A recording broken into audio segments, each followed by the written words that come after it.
Hey, I found a shortcut through a hedge maze. Go away, you little! No, go easy on the wee one. His father's gonna go crazy and chop them all into haggis. What's haggis?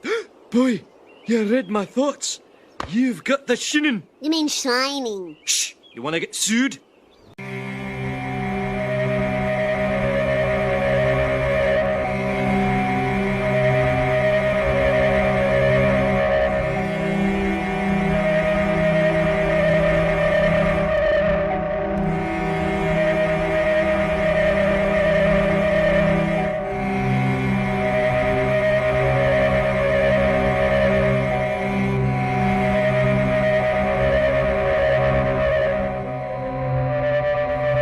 This is the Blood and Blood and Rum podcast.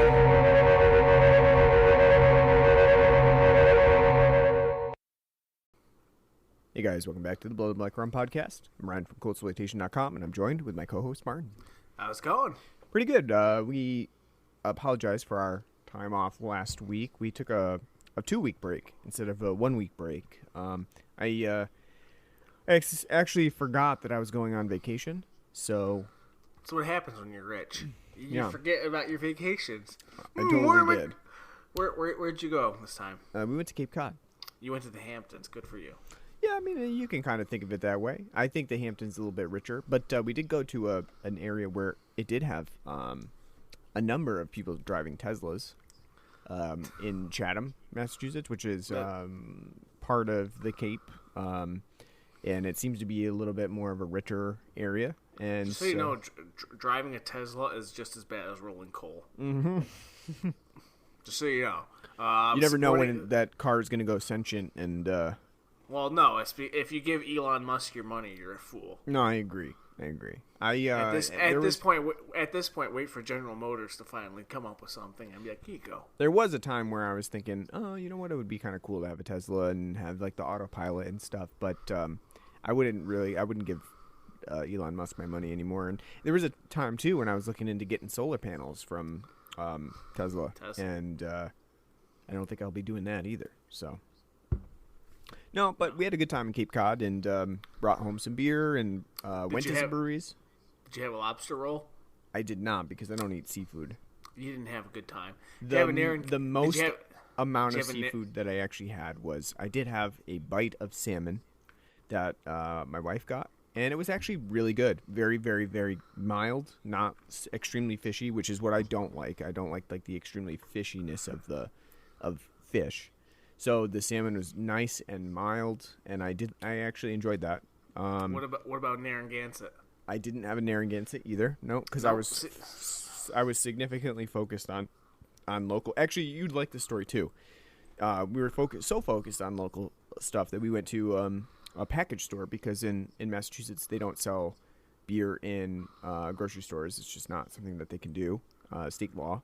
So they have package stores, which is basically a liquor and beer store, which is something that you don't find a lot here.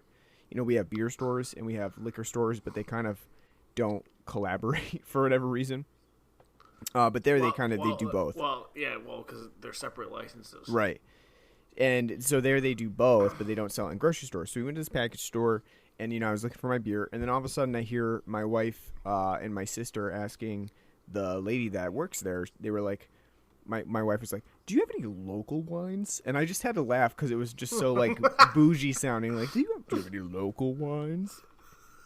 It was very funny, and then I made fun of her for a little bit. Yes, where they grow the grapes out on. But they did have local wines, and they actually had a sign up too that said local wines. But I just found it to be a funny exchange when I overheard it. You know, it was just very like bougie sounding. Well, I mean, if you're going to vacation on the Cape, you're pretty bougie, bud. Yeah.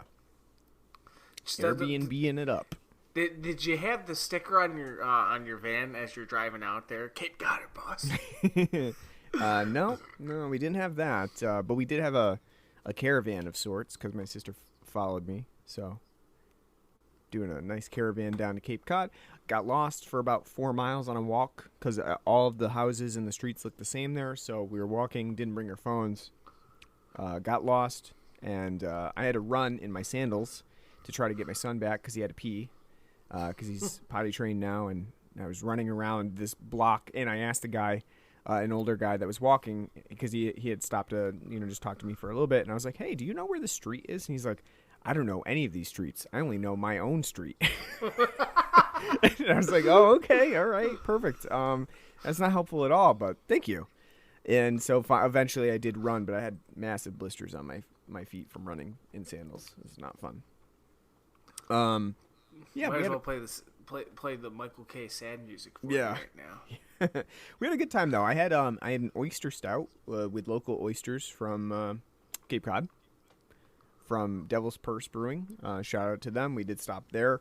They had a good selection of beers. The nice selection of IPAs and a couple experimental beers. So the oyster stout was really good. You think of oyster stout, you think, like, especially if you're like me, you don't like seafood. You're like, well, I don't know if I'm gonna like that. But I've had oyster stouts before, and I know that the oyster really just gives it like sort of like a bulky, creamy, salty texture to it. Yeah, almost like brined down. So, and that's exactly what it did with this oyster stout. It just gave it like a nice creamy base to it and a little bit of salt on the back end, and it was very good oyster stout. It's kind of like almost like instead of using a lot of like your lactose or like Guinness uses fish bladder, instead you use oyster stouts or oysters in your stout. It's a cool idea, especially when you're getting local oysters. And then I also had a hot blonde ale from Cape Cod Brewing, which seems to be like probably the biggest brewery that they have there. And that one had 3 peppers in it. It had habanero pepper, it had jalapeno pepper, and poblano peppers. And this beer, I've had a few pepper beers before. We've had the jalapeno sculpin from Ballast Point. If you remember that.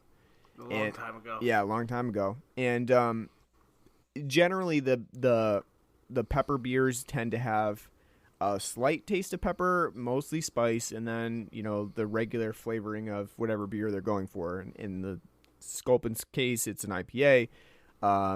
In other cases, they do like stout sometimes. And I've had a few different types of pepper beers like that. But this one was primarily like a pepper flavor. It basically tasted like habanero beer, really, with a slight hint of like that poblano taste, because that's a poblano tastes definitely different than like a spicy pepper like habanero or jalapeno. Jalapenos and habaneros, they kind of have that same sort of flavor profile. So you kind of got both of those things, a habanero and a poblano pepper taste to it in a blonde ale. It was pretty cool. I didn't have a full one. I only had like a half pint, because they did like half pints or full pints. So I didn't really want to just destroy my esophagus, so I did a half pint of that one, and thought it was really good. So cool stuff checking out Cape Cod. So that's why we didn't have an episode last week. We are back this week with an episode, and this episode we figured, because we did an episode for Mother's Day that really fit in well. We did Hereditary. We would come back with another episode for Father's Day, which is this weekend, and we do an episode for the fathers to really appreciate the fathers out there. We're doing 2 men and a baby. Yeah. No, and I'm a father, and after just talking about potty training, yeah, wow. Yeah, we really wanted to. I wanted to celebrate being a father, and all that entails, and so we decided to do a movie that really emphasizes the plight of the father, and that movie is The Shining from Stanley Kubrick. We've never done a Stanley Kubrick movie, right? We haven't. This is our first one. First one.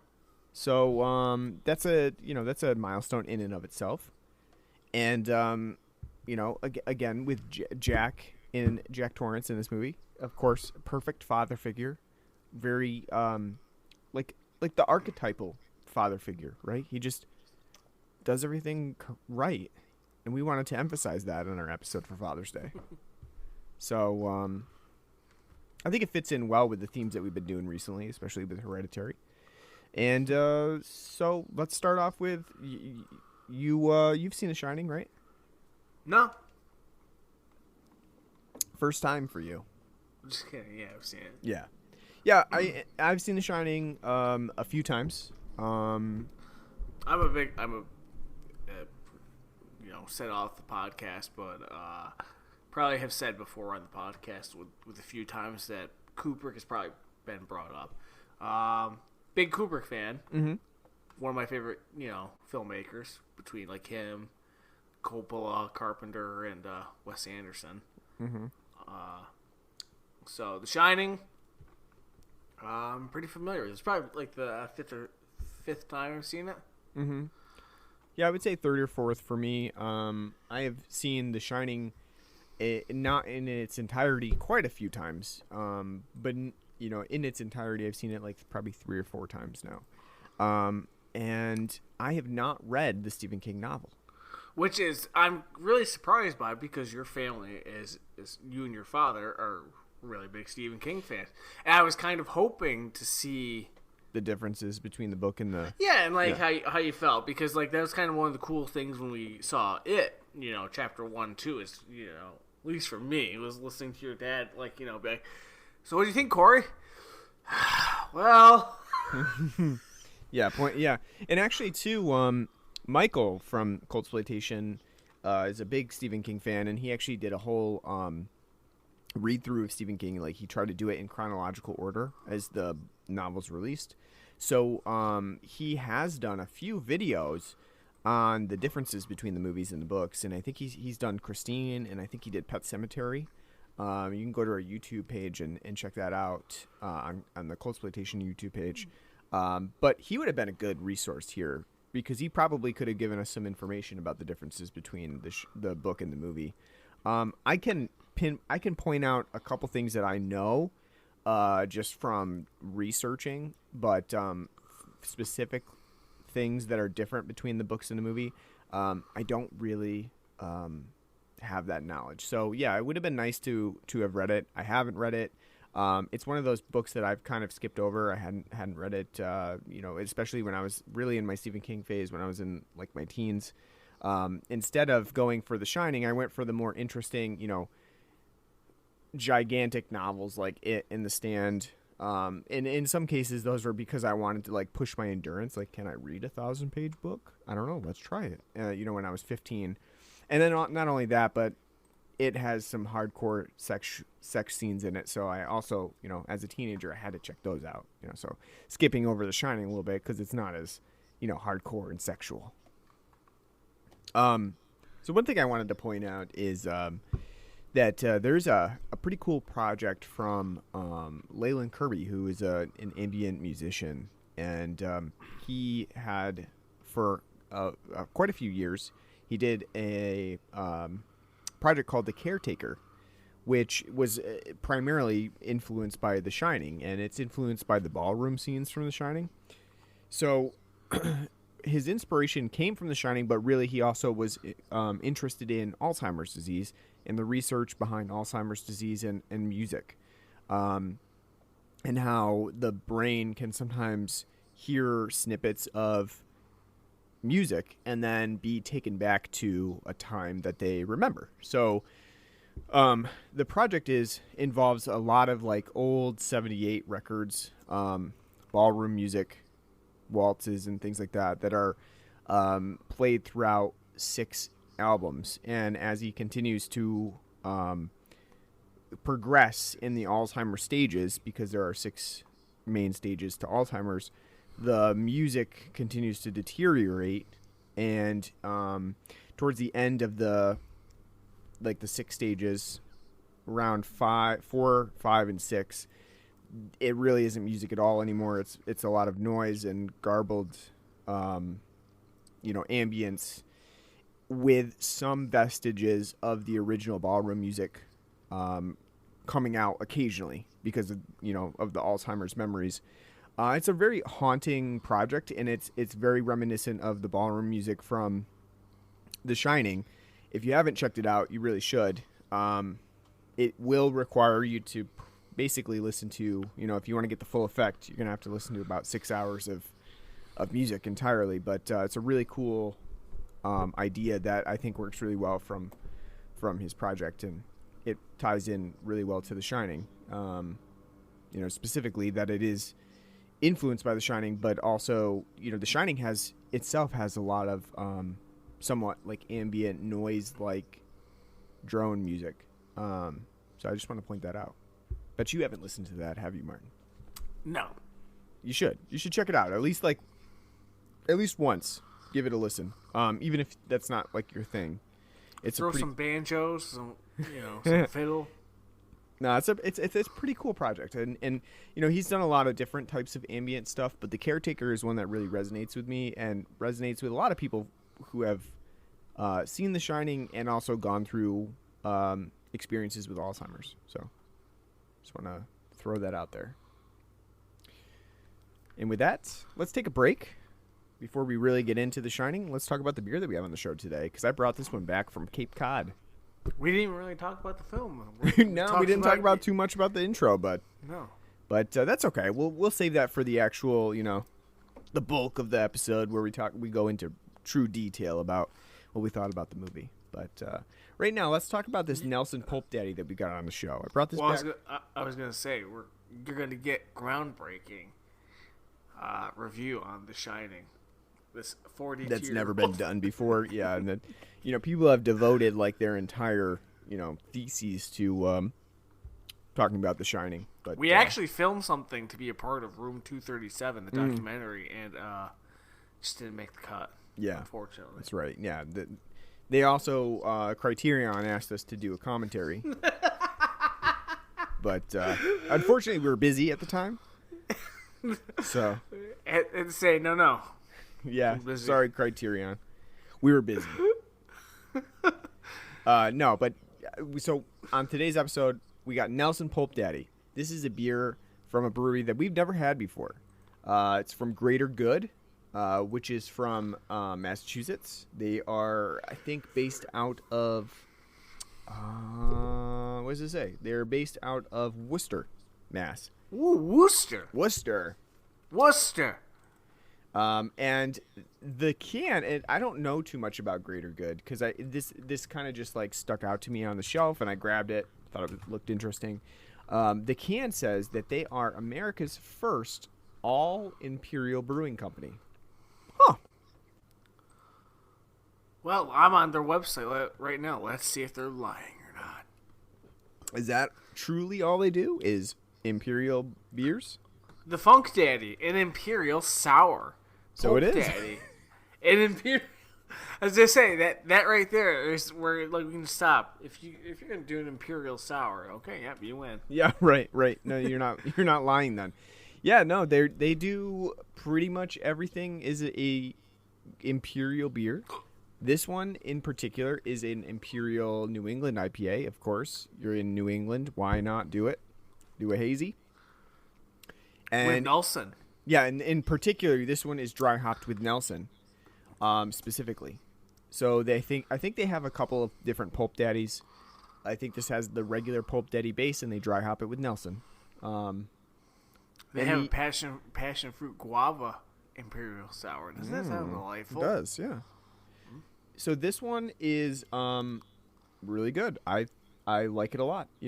Nelson is a hop that doesn't necessarily get a lot of usage. It does if you're Fidens. Yeah, it does if you're Fidens. I think the bigger ones tend to be like Mosaic, Citra. Those are like the two big ones that you see a lot. Nelson on its own, not as much. But I think they've done a really good job with this. They have given it a nice, very, creamy body to it. It is a very, I would say, balanced beer. It's not extremely bitter, but the Nelson does give it a very distinctive flavor that I think you will either like or you won't like. What do you think? Do you think Nelson is kind of like one of those hops that like it can be off-putting to certain people? No. If you like your night bus, Nelson is a hop to have. It's true. It's It's delightful. It's absolutely delightful. We've done quite a few Nelson beers actually on here.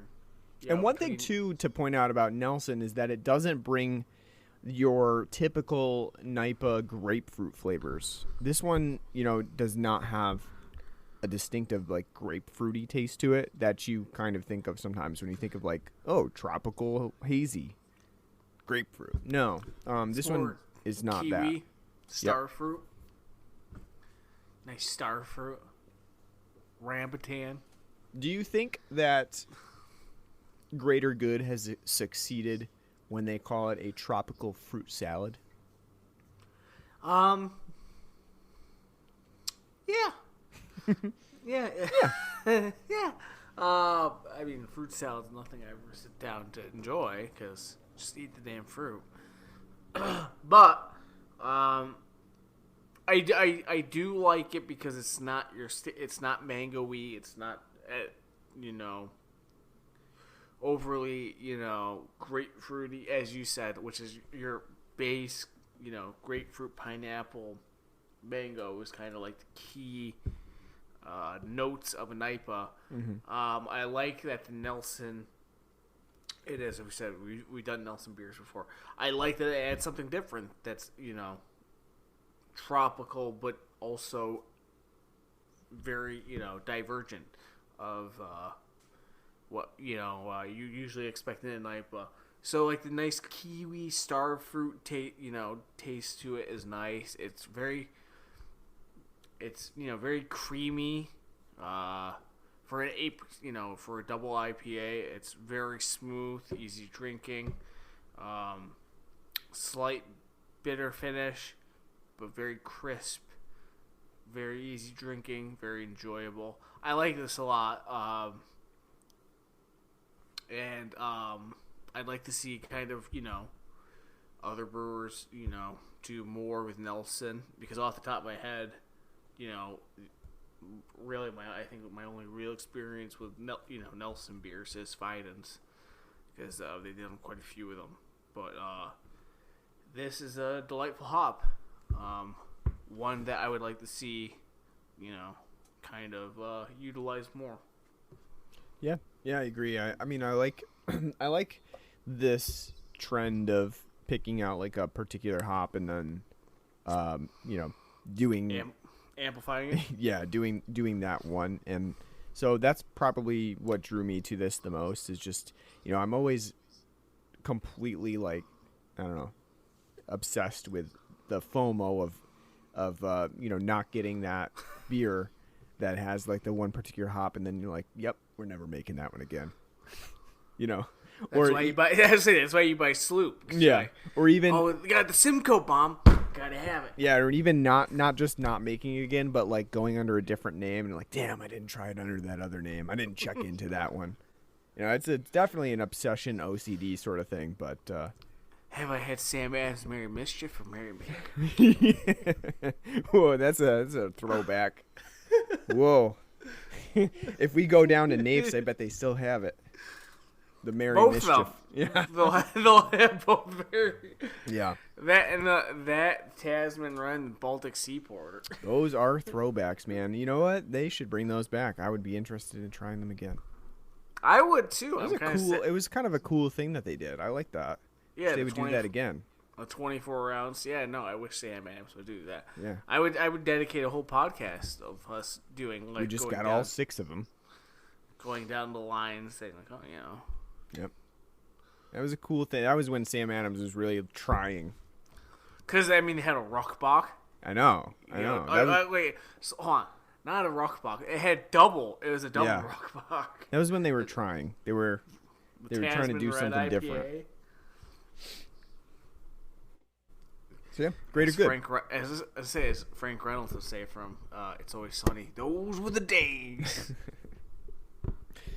Yeah, so Greater Good from Worcester, Mass. Check it out. I wish we got more of these around here, because I would definitely check out another beer from them. We don't get any of them.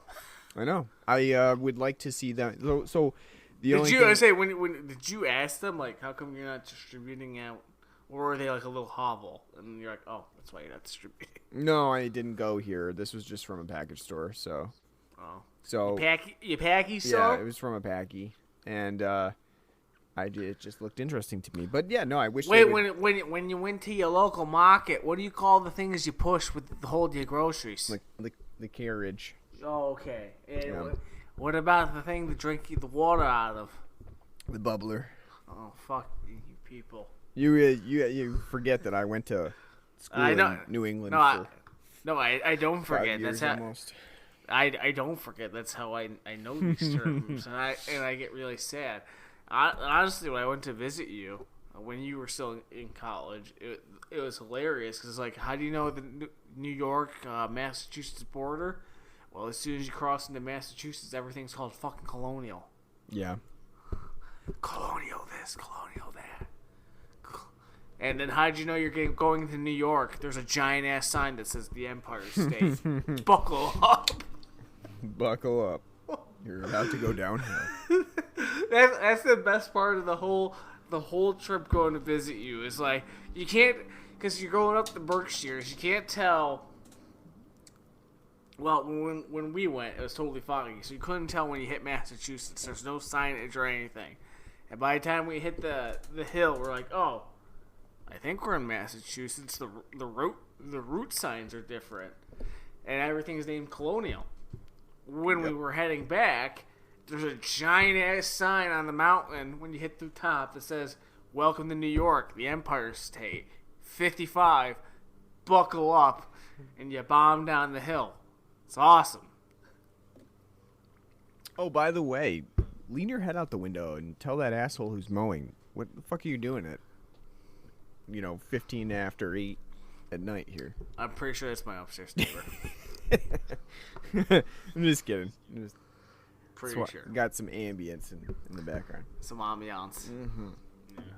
All right, so on to The Shining. Let's talk. Stanley Kubrick's The Shining. No, I'm not doing that. I'm not prefacing it with Stanley Kubrick's.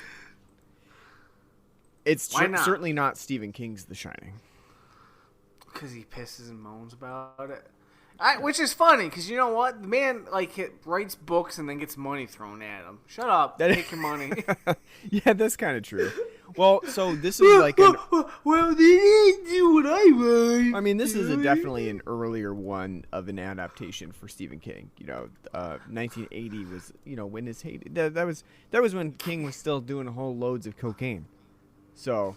Oh, so he sobered up from alcohol, but he hadn't sobered up from the book shug. Yeah.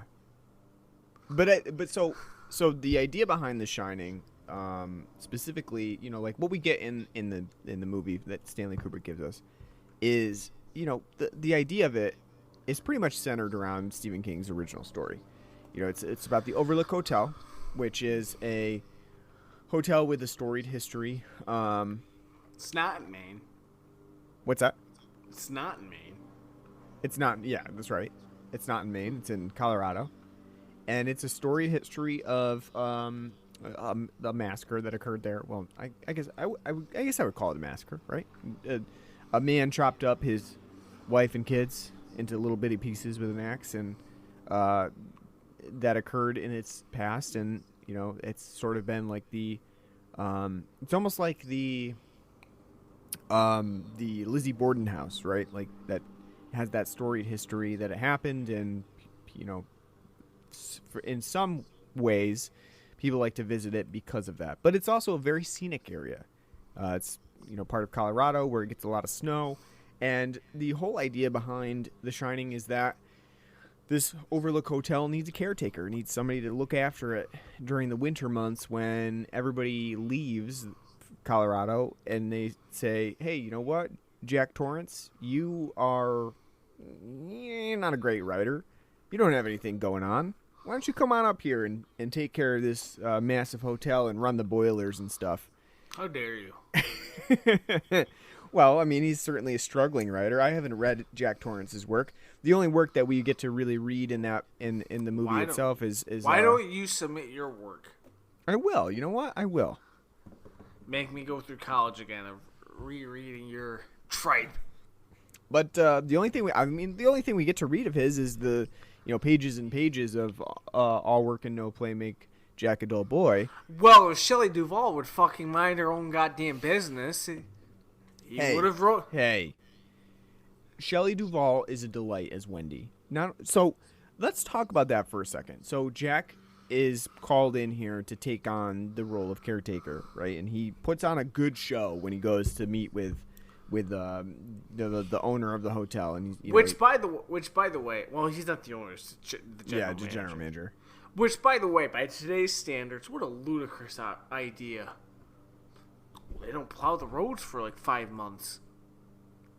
It's fucking today wouldn't happen, right? No, right. And not only that, but like, can you imagine just like, we're gonna pay this guy to sit around for 5 months, pretty much, and make like, sure just, the boiler's just run the boiler here and there. Is how you have to think about like how much does it cost to just run the boiler constantly, versus how much does it cost to pay this dude to just stay here. And to be fair too, now you would not expect like them to not even make money during that holiday, like during the 5 month period. They would be trying their best to function as a hotel. Well, it's so ridiculous. Like holiday. Like out of the 5 months, like 3 of them were actually winners. So like 2 of them, they could sit there and still have business. Mm-hmm. Yeah. Like, it's fucking ridiculous. Like, what? Hold on. Can't have you guys going up there. We gotta go home. It's too dangerous. And did I hear that right? Did they say literally 20 feet of snow? Yeah. 20 feet of snow. Which I'm sure up in the Rockies. You probably do get at some point, yeah. But I just can't imagine, you have, like, in the film, and Kubrick does a really good job of showcasing how big this hotel is, right? Because part of The Shining itself is showing the immensity of the hotel, It's the character itself. Right, exactly. It is a character. It is supposed to be overwhelming and very large, and most of the time, Kubrick's cinematography is following the characters through this very large, very maze-like hotel, and observing how immense it is and how, kind of overwhelming to the characters it can be. So that's like part of the point of The Shining, is to show that this house is a character all its own, and how intimidating it can be. But what we get from that too is it's so big. I just can't imagine that a hotel like this would just shut down entirely and take 5 months off to like just not make any money and actually lose money on the Torrances staying there, paying them to keep up the stuff, paying them to just run the boilers, having them eat whatever they fucking want from the gigantic pantry and freezer that they have there, because they have like literally, it's like a fucking abattoir of dead animals there, because they have like 20 chickens, 15 turkeys, there's 20 sirloin steaks in there, 35 rib racks. Scatman Crothers pretty much goes through the whole inventory of what's in the freezer at one point. Yeah, I mean, I just can't imagine that for the 5 month period that would be worthwhile to shut down like that for that hotel. But you know what? It's not real. We're gonna go with it. I don't. If anything, they're losing their money because, like, yeah, you're losing money because you have 25 pounds of rack of lamb. Just yeah. Honestly, left to your caretakers to enjoy. Honestly, though, like the way that they sell the place, the hotel, taking care of it and stuff, I probably would be on board too for this job. I would be like, you're gonna pay me to just sit there, fucking run the furnace? You got it. No, I mean, no.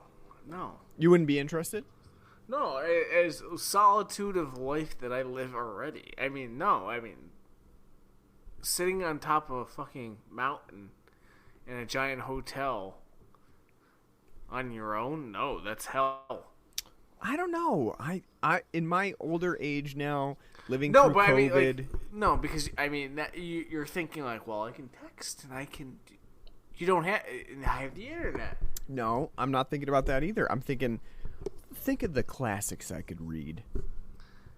Yeah, because you're finally gonna go through Moby Dick. You're gonna finally sit. Exactly. sit That through and go- solitude will afford me to read all of the literature. I'm going to go through and read all of my, British literature 401 class. So you're textbook. finally gonna read Dracula. I've read Dracula. No, I'm going to Oh. read I'm going to read Ulysses. Yeah, You're there you finally- go. Yeah, I'll read that, or I'll finally finish The Wasteland. Well, joke's on you. Ulysses is Irish. What? But- We to skirt around that one. But what I want to get back to, because you had said it really briefly, and then we kind of got sidetracked about what we were talking about. But I want to get back to Wendy, because Wendy doesn't accept this job. She is very literary too, because as we see, she's reading The Catcher in the Rye at the beginning of the movie.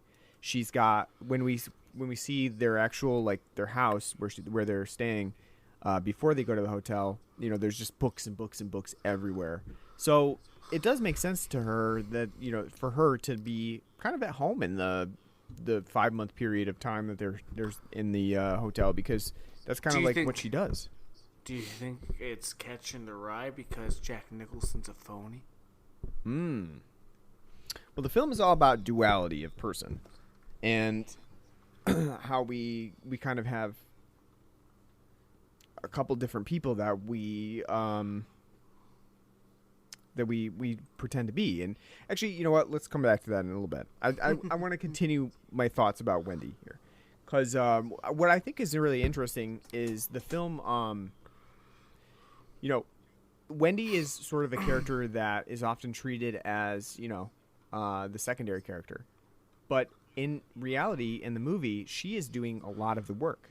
So Jack is the one that's hired to do all this stuff for the hotel, and he's the one that really takes it personally, as he's starting to be to go crazy in the hotel. And he basically says that he was hired to do all these jobs. There's that really iconic scene where he's confronting Wendy on the staircase, and he says basically what do you think people would think if I went and said I can't complete this job and I was in a contract and yada yada yada.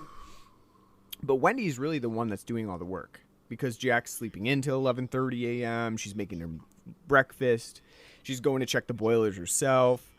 She's radioing, back to the local authorities. It's really Wendy that's really holding the hotel together, and Jack is kind of losing it in the background. And I think that's really interesting moments for The Shining to show how strong Wendy really truly is, because a lot of times you see Wendy and Shelley Duvall in this film really has a very cowed appearance for most of the movie. And that is also partially because of the background of the filming of the film. And it's pretty much apparent and has been shared quite a few times that Kubrick was notoriously harsh on Shelley Duvall throughout the filming of this movie, and kind of had her pretty consistently throughout the filming, sort of like a terrified wreck for the portrayal of what she needed to get across in The Shining. But she really, truly is a fairly strong character, and I think they do a very good job with showcasing that in the beginning of the movie, where she's kind of taking control of the situation, where we see Jack kind of, not doing the things that he was hired to do. So I like that a lot. But I do think that one of the interesting elements to The Shining that I wanted to talk about is the idea of Jack's agency. Because this is kind of where I think Stephen King has an issue with Kubrick's film, in that Jack in the film, obviously has issues, and I feel like right at the beginning of the movie, we do see the tendency for Jack to put on a show, like that duality of character that I was talking about. Do you feel that way when you first encounter Jack and he's in that meeting with, the big wigs getting the job? Do you feel like Jack is just a little bit off there on purpose? Yeah, he's bullshitting when especially when you hear them talk about, bring up the previous murder and stuff, and he's like, well, I don't have to worry about that. Everything's, and Jack Nicholson's great for that because his very pronounced performances. you know, getting to watch him, you know, kind of be more than quirky. He's eccentric. Mm-hmm. That yeah, you do see. Like you're left thinking like something's just not quite right with him, and at first you might just think, well, that's maybe awkwardness, or that's maybe, you know, even an acting issue with Jack Nicholson. But very apparent later on, it becomes More thing. pronounced. Yeah, it becomes more pronounced, and it becomes a thing with Jack that, you know, there is a duality of how he responds to certain situations. You know, so he's able to bullshit, he's able to hide some things about himself, and I feel like that's really pronounced at the beginning of the movie, because you do feel like there's just something not quite right about how he's reacting to this situation. And I do find that interesting because the film tends to Well, so I think it's supposed to come off as like he's rolling with the punches, like, you know, where, like, you know, well, you're gonna be up there for quite a while. Well, that's okay. Last person up there killed themselves. Well, it's gonna be okay with me and my what? Is it like Is it's your like, wife gonna be okay with it? Yes, she is. She's Yep, a yep. horror fan. She's fine. It is almost like a desperation too, right? Like, but he's good at it. He's good at, you know, focusing on putting on a front. exactly. Like, no, I would like to do this job, but it's actually desperation. And I think if they added, sorry to cut you off. I think if they added like what the monetary gain is from this would make it more like, how much is he actually making? yeah, like from this, because again, like he's a former school teacher. We're assuming, we don't know for certain, but you would assume that he lost his teaching gig from his alcoholism and the abuse that he's, you know, dealt to Danny. We don't know, but it's you can infer that from the information we're given throughout the film. So it'd be interesting to know, like, how much exactly would he be making from babysitting this hotel for 5 months in the winter months. Mm-hmm. That would make you go, oh yeah, that'd be worthwhile. Mm-hmm. Mm-hmm. Because again, like, it sounds appealing, and I'm somebody who, you know, lives, you know, like you, pretty solitary. That would be hell, though, because there's, you know, you don't think about it, but there's random points where you send a random, like, text message out, and you're like, oh, I'm living in solitude. It's like, no, you sending that text message out is you breaking that solitude, reaching for help, you know, reaching for contact. And it is kind of interesting, too, that, you know, it may be difficult for us to even imagine a time like that, because we're so connected. Right. We haven't really lived. I mean, we did for about 15, 14 years. We lived through a time where there wasn't as much connection as we have now. But for the majority of our life, you know, maybe even more than half of our life, we've had a pretty substantial connection to something, either the internet or another person through text message or phone. And it's kind of hard for a contemporary audience to even imagine the fact that, you know, during times in the 70s and 80s, and even some in the 90s, there was a time where you could have absolutely zero connection to the outside world besides maybe TV. And we do see that they do have a TV, and they can see some. They had a CB radio. Yeah, and they had a CB radio. But I do think that for a contemporary audience, it is difficult to even imagine that scenario. But I think for audiences of the time in the 80s, you know, to see later on when Jack takes away the I don't know what they are, like the radio, whatever he does to the radio, he takes out like the fuses in the radio.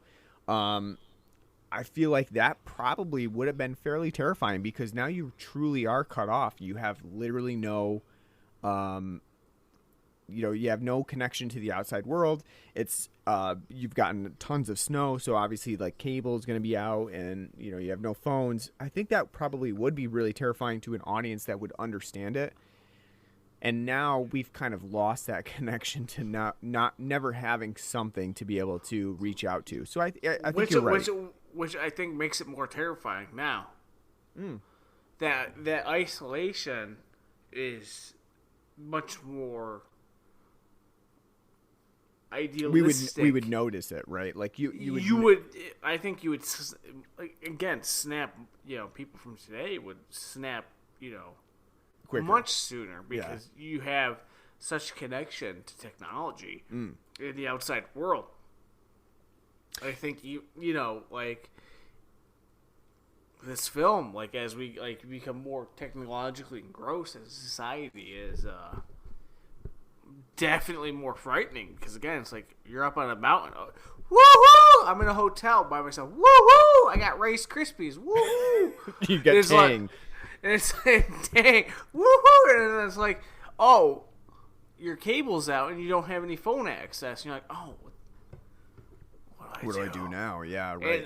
And then you're just fucking and state then of too, dread. especially for me, you go to the bar and you say, "Oh no, there's no alcohol here. What do I do now?" Which doesn't count because they even say as they reference because they talk about Jack's sobriety and issues with sobriety. When they're walking him through and they go to the gold room, they say, well, there's no liquor here. We pull it all out for insurance reasons. So there's not even, alcohol to distract these people. Which, even if Jack Nicholson wasn't a drunk, is still like a damning, well, alcohol's something I can use to take my, mind off things. Mm-hmm. There's not even anything to be found here because of, the circumstances.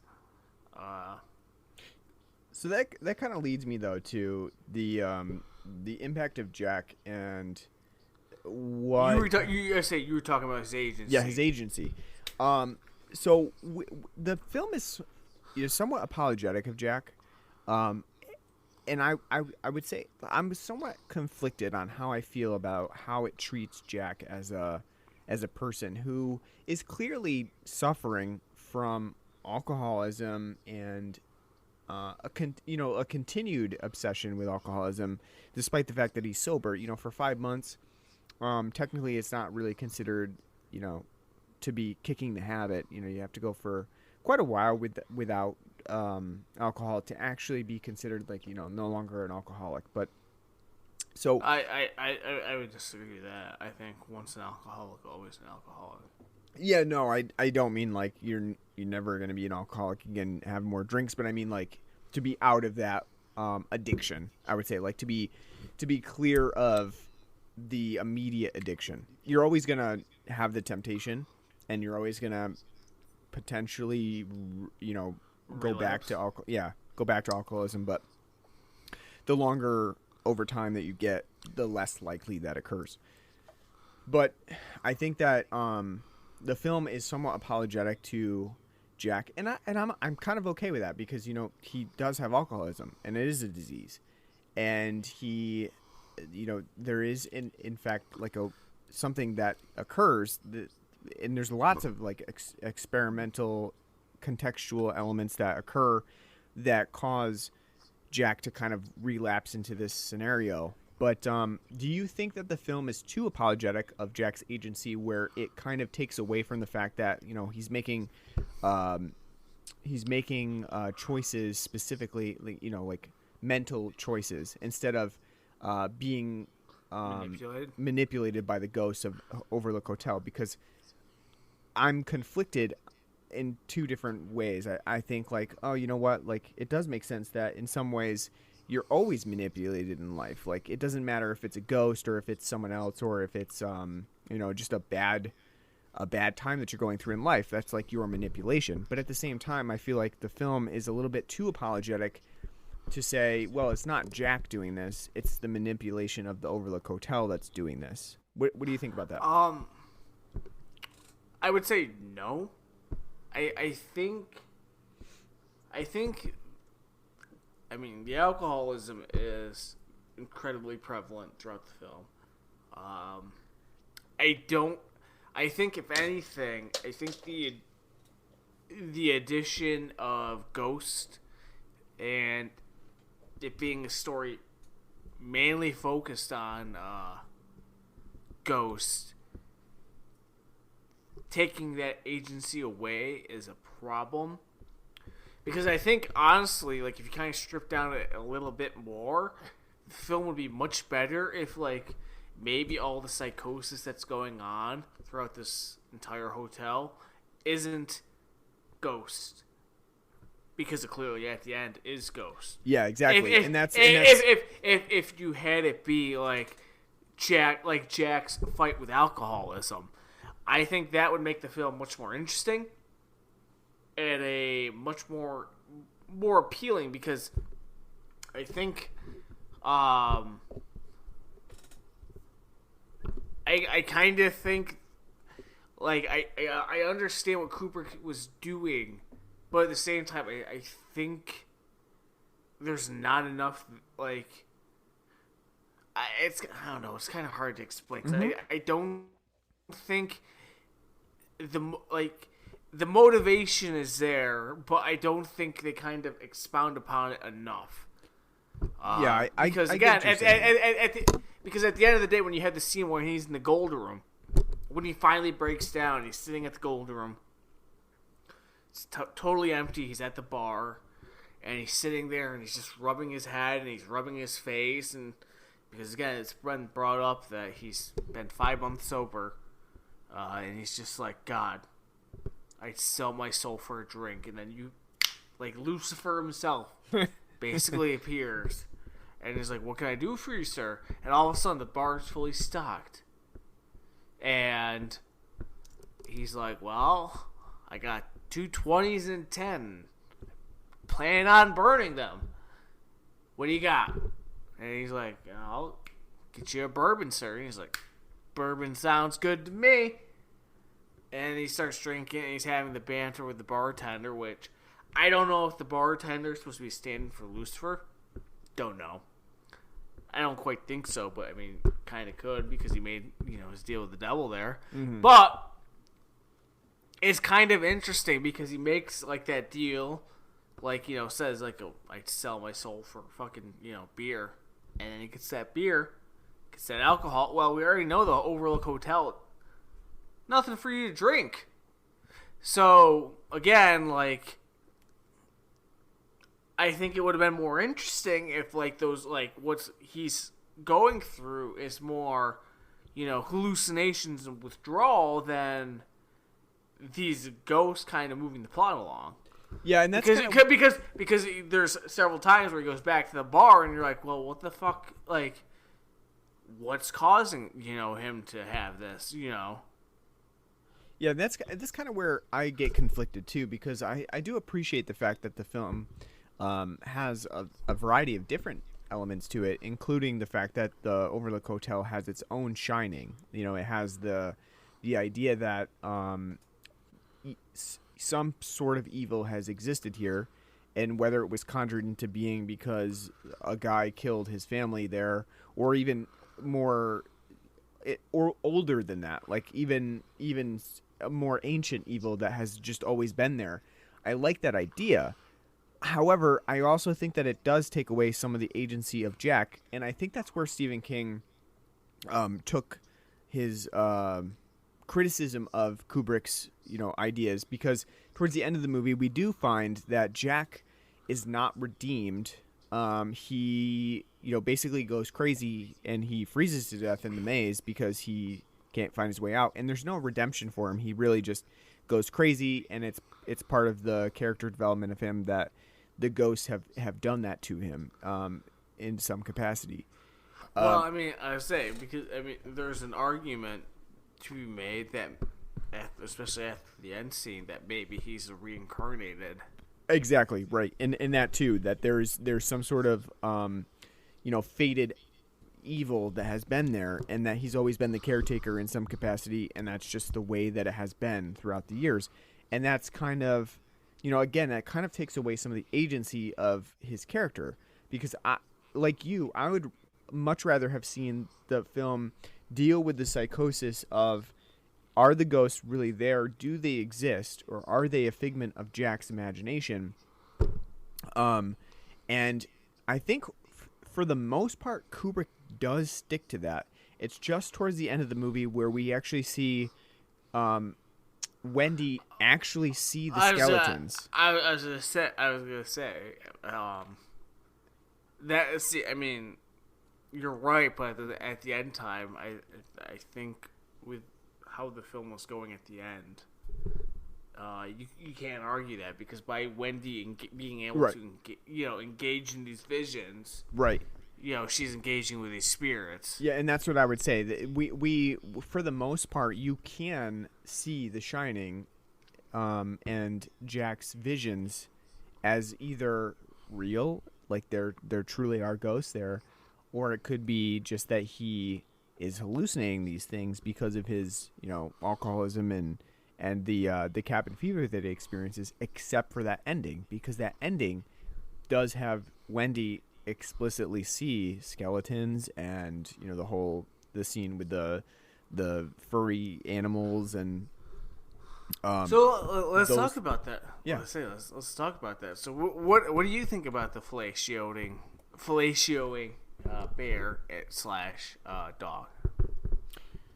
What symbolism are you supposed to be gaining from that? I don't really think that there is too much symbolism involved in that, except for the surrealism of it and the reference to the book. Right. Yeah. I mean, I don't really think that there's too much symbolism there.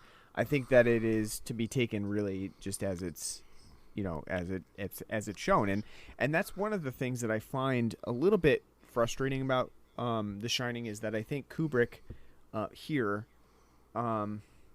anticipates the viewer being a little bit too dumb, where he goes a little bit over the top with his symbolism.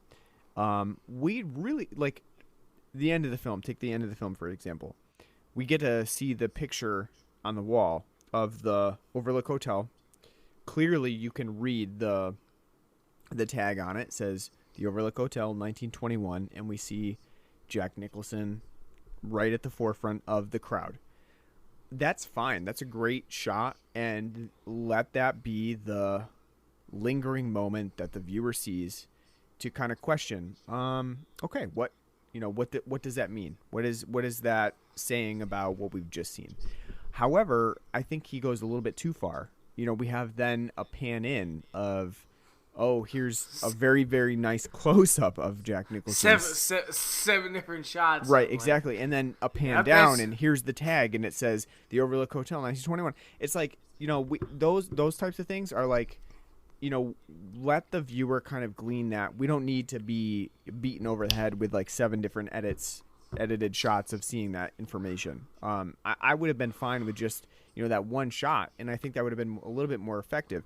And that's kind of the feeling that I get from what Kubrick has done. Is I think that there are sometimes a little bit too much symbolism, that he's gone a little overboard, because when left to his own devices, when left to allow the symbolism to resonate, I think The Shining does a really good job of showcasing, like I said, the duality of person with mirror imagery.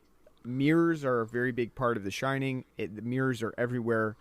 The one the very, very specific scene that I think works really great, where Kubrick allows the viewer to view and feel off kilter and feel the surrealism of the moment, is when Wendy brings Jack breakfast in bed, and there's a mirror, and we're looking at Jack in the mirror, and then all of a sudden there's a jarring edit where we see Jack on the opposite side of the bed, because we're now no longer looking at him in the mirror. It's a great moment. That's a great thing where it just breaks the viewer's feelings of like normality, because we've now just shifted how we're seeing Jack. I think that's really great, and that moment really gives us that symbolism that we don't need to be beaten over the head with, because you're gonna notice. You notice that fact that like, he was on the left side of the bed, now he's on the right side of the bed. We notice that something's amiss there. I don't think that Kubrick needs to really beat us over the head, but then later on, we start getting more and more things that just sort of snowball and kind of beat us over the head with metaphors, and I don't think that works as well. And that's kind of the biggest issue that I have with The Shining. I wish that Kubrick would have just left kind of well enough alone and not really gone full in on those moments, because let the viewer kind of make inference of what that means. However, I do think that the film's off-kilter feeling, the very plotting, very dreading atmosphere works really well throughout The Shining for the most part. There are a lot of iconic moments, following Danny through the halls until he turns the corner and sees the sisters.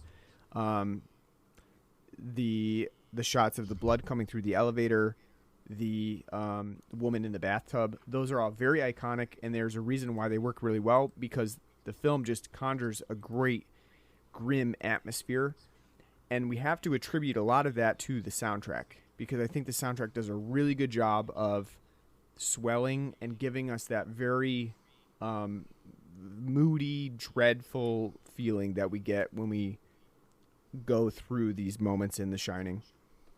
What do you think about the soundtrack? It's great.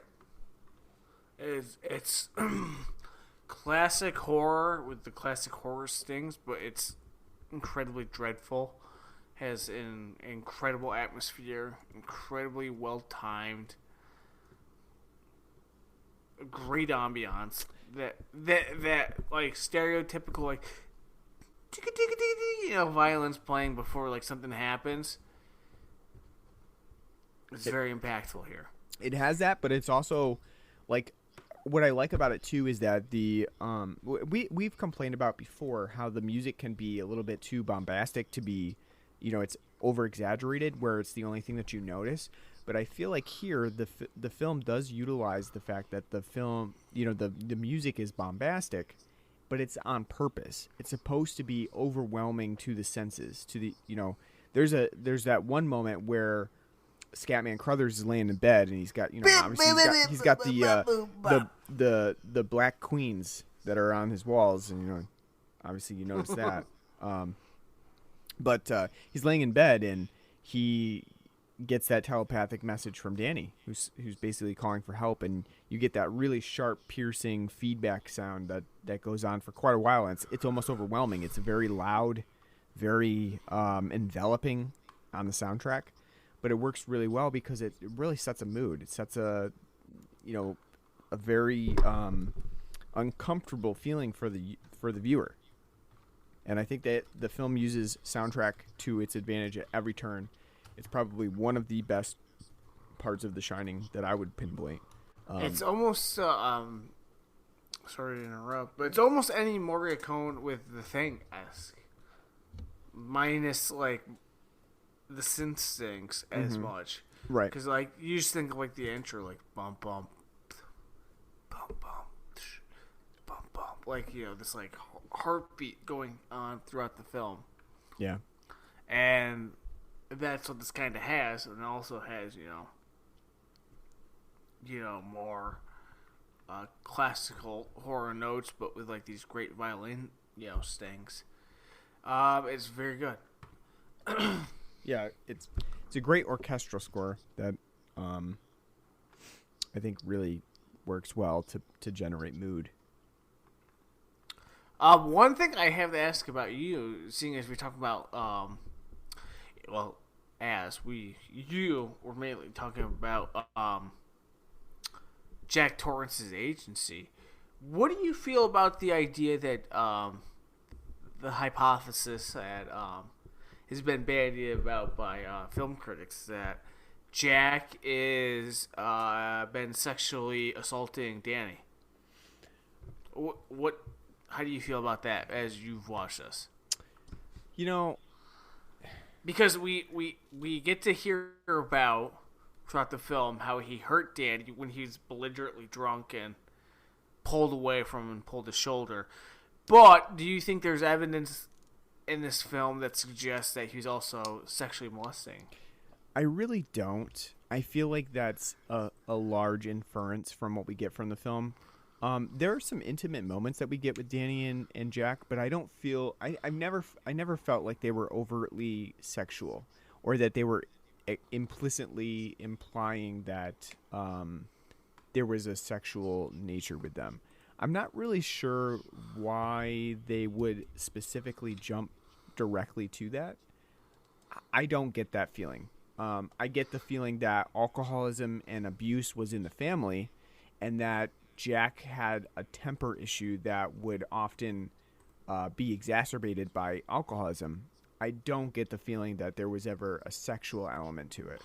The only time, and if you read up on it, like the thesis is, it's well constructed. It's like, like a pretty good, like, wow, what if? The only time I really kind of feel that, like, kind of like that vibe is the scene where you see him kind of consoling Danny, and he's sitting there, like, kind of stroking his head, and he's like, how you doing? I love you, blah, blah, blah. And he's like, Jack Nicholson, stroking his head and trying to be comforting, and you can see Danny kind of being very uncomfortable by it. That's like the one scene, if I were to glean, from that thesis, where I'd be like, that's the central point, point to it. I think that's always possible, but again, I don't necessarily see that scene that way, especially having kids of my own, and, having that time where you do comfort kids and you get close, and you do have like a moment where you either like, feel their hair, or, give them comfort physically. I don't necessarily think that has anything to do with sexuality, as to what we see in the movie. Now, I think that we could infer that in other capacity, especially in the way that he does say certain things. I would never do anything to hurt you is generally something that an abuser does say, I don't think that that's necessarily related to specifically sexuality. I think that is also something that an abuser could say that is just a physical abuser. So I guess I could see the sexual, but I don't necessarily see the metaphor that runs through the film that would indicate why the sexuality would be necessary to the overall theme. You know what I mean? Because the allegory of the whole film is just abuse in general. Right. I mean, I don't know why it would need to be specifically sexual, or incestual or anything like that. I don't.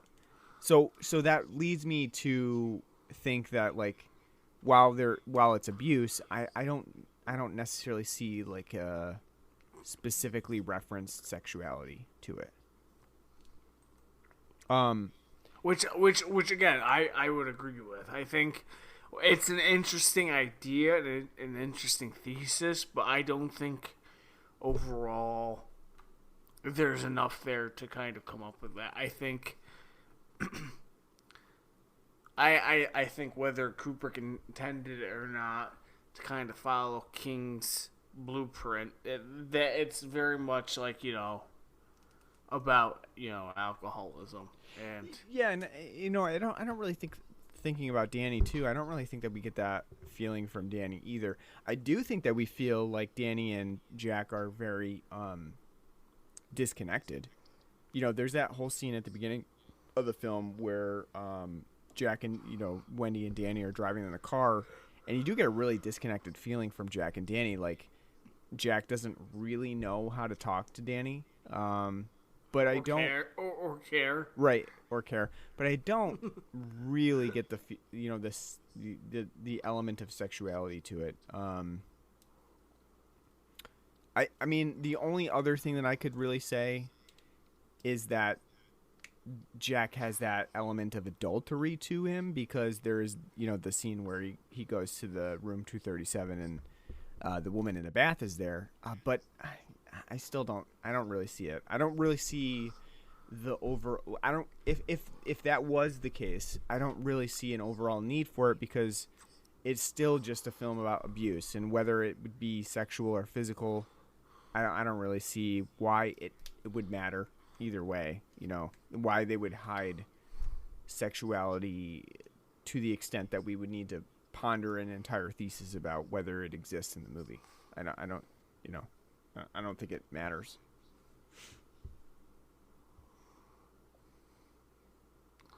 So we briefly talked about it. What did you think about Shelley Duvall in this film? I mean, I think she's really good. I think she does a really good job in this movie. From the beginning, where she is, you know, an excited woman who is ready to spend some time in this hotel, but also kind of reticent about what that means. I think that Shelley Duvall, you know, her personality and her look puts her in a perfect place for this movie, where at the beginning of the movie you can kind of see the fact that she has some reservations about Jack, but you know, nothing that really stands out particularly, but she does have that element to her of like wanting to please Jack at every turn, making him breakfast, not, you know, being cautious to wake him, and it gives us an inkling of what might be to come. So I think she does a really good job. And you know, there's a lot said about, you know, how Kubrick pushed her and, you know, tormented her on set. Whatever the case, it really did bring out the best in her acting ability to be able to conjure a cowed but also somewhat strong woman throughout The Shining. So I think she does a really good job.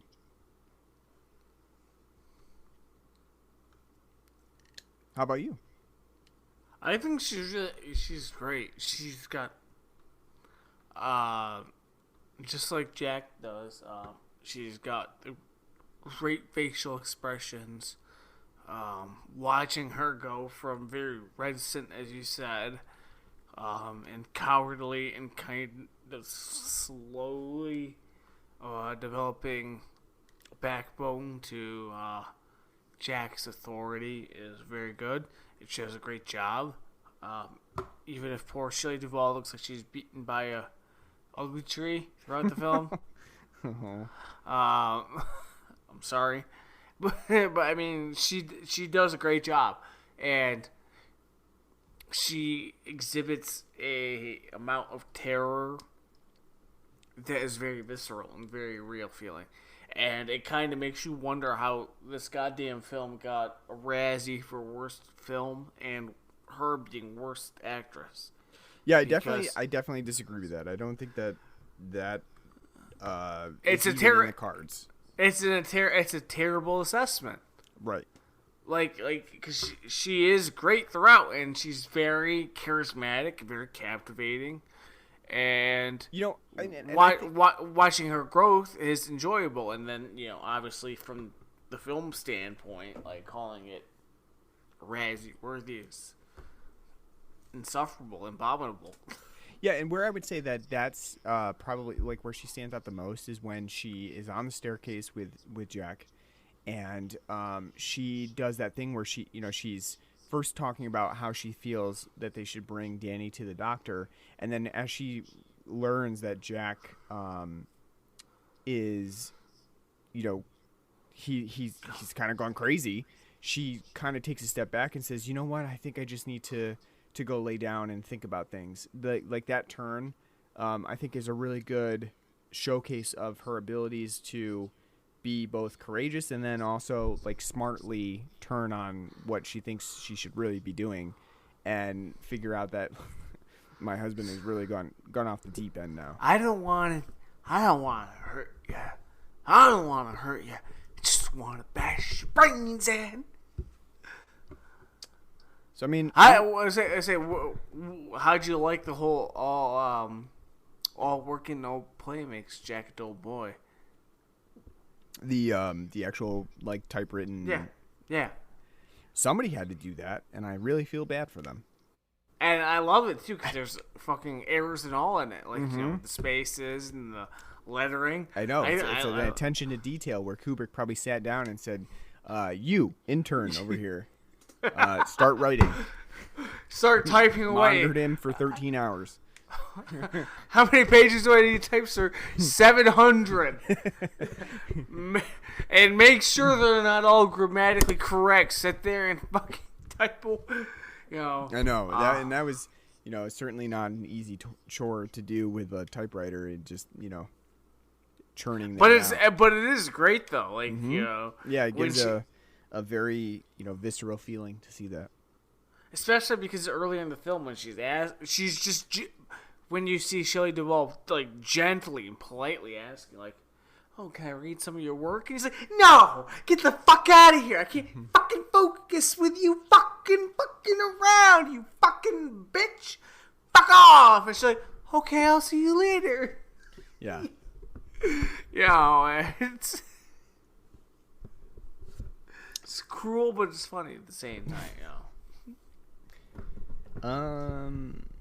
That's pretty much all I had to talk about. I think we talked about, What'd you think of like the effects and the cinematography in this film? Cinematography is great. I mean, the hotel itself is very picturesque.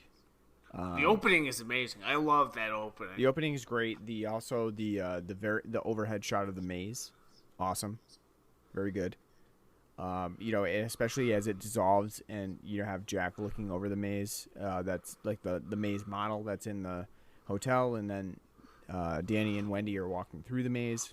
Which is kind of like cool, but also at the same time like I think underutilized, that supernatural aspect of it, because they're playing Shelley Duvall and Danny are playing grab ass throughout the maze. And you see that over-the-top shot where he's actually seeing what's going on. I think that could have been, utilized more throughout the film to make it, not necessarily with the maze, but overall to make you feel like I'm in this, controlled area. Mm-hmm. It's being controlled by some entity. I think that, would have, because even as cool of a shot as it is and how it lingers and makes you kind of think, I think it's kind of just there for that, and then it's not expounded upon. Yeah, I agree. The maze itself is, a character in itself, and I do wish we had seen more of it. All right, so we got to rate The Shining. Not that it really matters. I mean, it's been over the course of 40 years, it's been rated heavily throughout, but we do still need to rate it for the podcast because that's what we do. So, on a scale of 1 to 10 decaying old woman boobies, what would you give The Shining? I want you to go first this time. You want me to go first? Yeah, I want you to go first. All right. I would give it an 8 out of 10. I do really think that it's a good movie. I think that it has a lot of atmosphere.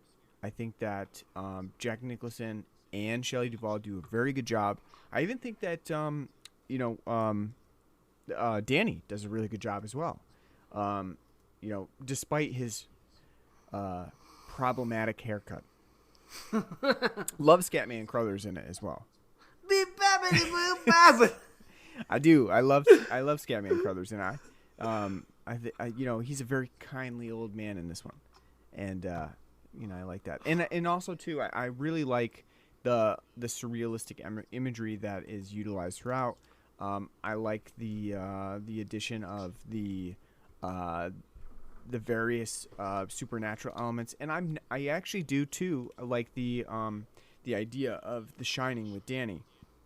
I do wish that it had been toned down a little bit, where as a viewer, we're not specifically sure that supernatural phenomena was actually going on here. I think that if we were left a little bit more in the dark, and if Shelley Duvall was not given that one scene where she sees things happening as they are happening, like as a ghostly phenomena, I think The Shining Bear Felicio. Right. I think we would have been better off, because I think the film should have just kind of left it more open-ended. You know, was there supernatural phenomena here? Is there just strictly evil in this place? Or was there a guy running around in a bear onesie blowing somebody with his Right. ass hanging out? Or, you know, Who is Jack knows? Torrance just having hallucinations from cabin fever and from, you know, lack of sobriety? I think that would Well, I was going to say, from not lack of sobriety. from his sobriety.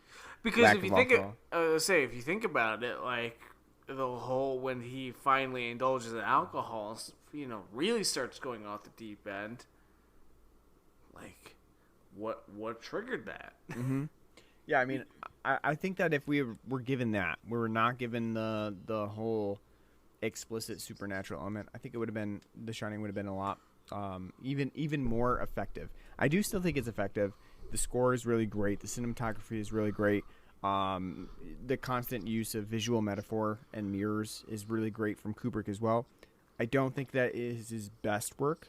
I do understand King's criticism of the movie because it does kind of apologize for Jack's behavior in some capacity, and it does not find him to be the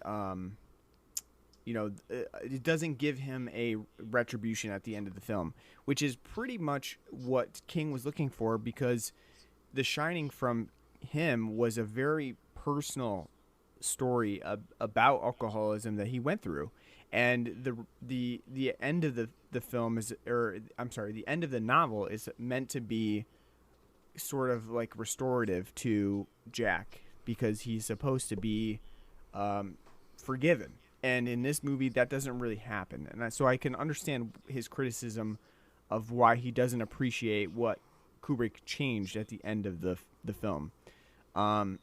With that said, I do think it's really a good film overall. And I think it's certainly worth multiple viewings. And the analysis that it's had, I do sometimes wish that it went a little bit differently, though. I agree. I would give it an 8.5. It is a borderline 9 film. It's not my favorite Kubrick film, not close, but it's well done. Jack Nicholson is great in this film, and which is kind of saying something because Jack's not really even that present throughout the film. He's only like in probably a third of the film. He's very much kind of window dressing.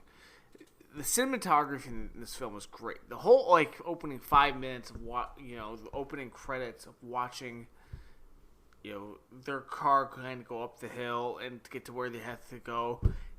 Very very Hills Have Eyes kind of feel to it, or not Hills Have Eyes. Maybe Last House on the Left. I can't remember. Like The overhead shot and kind of going up the Are you thinking of the Haunting of Hill House or there we go. Haunting, Yeah. So I mean, but it's very well shot, very well done. Nicholson's great. So is Shelley Duvall. Child actor's great. Scatman Crothers is great. It's an interesting concept. As Ryan said, I agree. I think the film would work better if it was more grounded and more kind of just focused on the allegory of Jack's overall alcoholism and dealing with it. I think there's a lot to be done there, and I think there's a lot lost by the film being overtly no, there's ghosts running around. It doesn't make it bad, but I think it does make it kind of kind of makes it, more okay, here we go. I think, Kubrick's got a keen eye in this film. Works really well. I will say, even though Ryan didn't say it, one thing we consistently bitch about on this podcast is runtime. It's as great of a film as it is. It runs way too long. There's no need for this film to be 2.5 hours long. be a 2-hour film. Could have been, shaved down. And I'm not saying like the atmospheric, moody shots need to be, toned down. But I think overall, there's a lot of meandering throughout this film that could have been cut out. It's obviously a cult classic for obvious reasons. It's well done, a well-aged film. And I think you should watch it. And it's obviously part of the cultural zeitgeist because it achieves what it set out to do. So yeah, for me, I'd say an 8.5. It's really good, damn near a perfect film, but it shies away from it due to some artistic choices. Mm-hmm. All right, so there you have it, The Shining for Father's Day. Hope you enjoyed and hope you have a good Father's Day where there is no abuse, physical, sexual, or otherwise. Happy Father's Day. All right, so next time when we come back, I think we're gonna try to do Doctor Strange and the Multiverse of Madness. That was always the intention to do, but we didn't have a chance. It's been on the docket for like 7 weeks now. It has been. It's gonna release on Disney Plus next week, so that should be our goal to shoot for the next episode. Have you seen all of Wanda? Whatever the hell. WandaVision? Yes. Oh. I've seen every Marvel show. Oh, well, sorry for you to have the time. Wow, the film's almost grossed $1 billion. How? Sam Raimi. How when no one's going to the theater? Sam Raimi. Sam Raimi threw $700 million at it, so it grossed $1 billion. I keep forgetting that he directed it. I know. Yeah, it should be fun. 20 years after the fact that he's done a film, he's like, "Oh, Disney, you want to give me money? Okay, I'm making Hercules 5." Should be fun. Should be fun to do. So we'll be back with that episode. We're doing Drag Me to Hell.